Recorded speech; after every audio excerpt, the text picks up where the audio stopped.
Welcome to Redline Reviews. My name is Alex, and today we're going to be taking a look at the Galaxy S7 Edge from Samsung. The phone is made from glass and aluminum with a curved 5.5-inch quad HD AMOLED panel.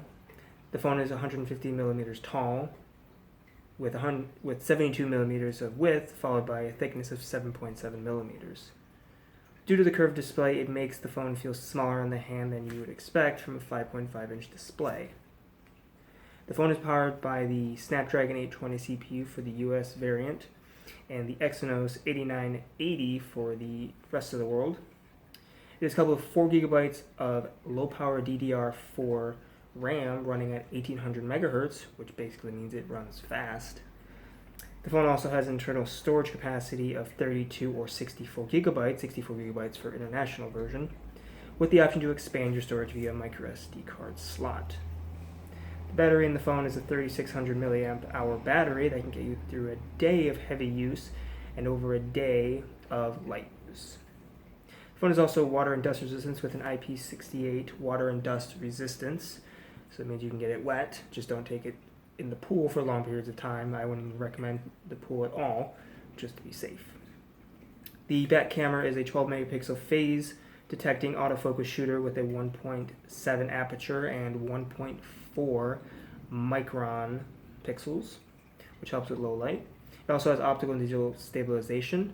The front shooter is a 5 megapixel camera with 1.7 aperture and 1.4 microns, so also helps with low light. The screen on the phone is a 5.5-inch quad HD AMOLED display that has a curve that gives it the appearance of no bezels. The resolution of the display is 2560 by 1440. It gives it a PPI of 534. So very crisp display. It gets very bright outside in direct sunlight thanks to the auto brightness and being able to crank it up to not quite 1000 nits. I believe it's about 800. So you should have no issues in direct sunlight viewing it. The display has wonderful colors that are vibrant and they pop, although if you don't like this vibrancy on the display that AMOLEDs are known for, you can turn them down when changing your screen settings. So you can change them to adaptive is the most color inaccurate, and you can change it to basic, which basically mutes them and makes them as close to real life as possible. The chassis of the device is aluminum all around with a slight curve on the back panel of glass to give you a more comfortable feel when holding. On the right side there is a single power button. On the left side of the phone there is the volume rockers, and on the bottom of the phone is the charging port, headphone jack, and microphone. On the top of the unit is a SIM tray that supports an SD card along with microphone. On the front of the phone is the home button, which has a very responsive finger scanner along with a 5 megapixel camera, ear speaker, ambient light sensor, and proximity sensor. On the left or right of the device you can swipe and bring up the Edge panel that can add additional functionality to the device, such as pulling up quick contacts, frequently used programs, news tickers, and many other useful widgets that you can download and or purchase to add additional functionality to your device. I personally have them turned off as I have no use for them.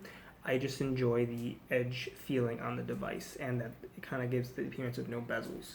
The Snapdragon 820 with the Adreno 530 in the phone is snappy and responsive under most conditions, with some stuttering and lag here or there that it's been coined as TouchWiz lag, which will basically what happens is the device will drop frames when going through animations. So instead of getting 60 frames a second, you may get like 25 or 30.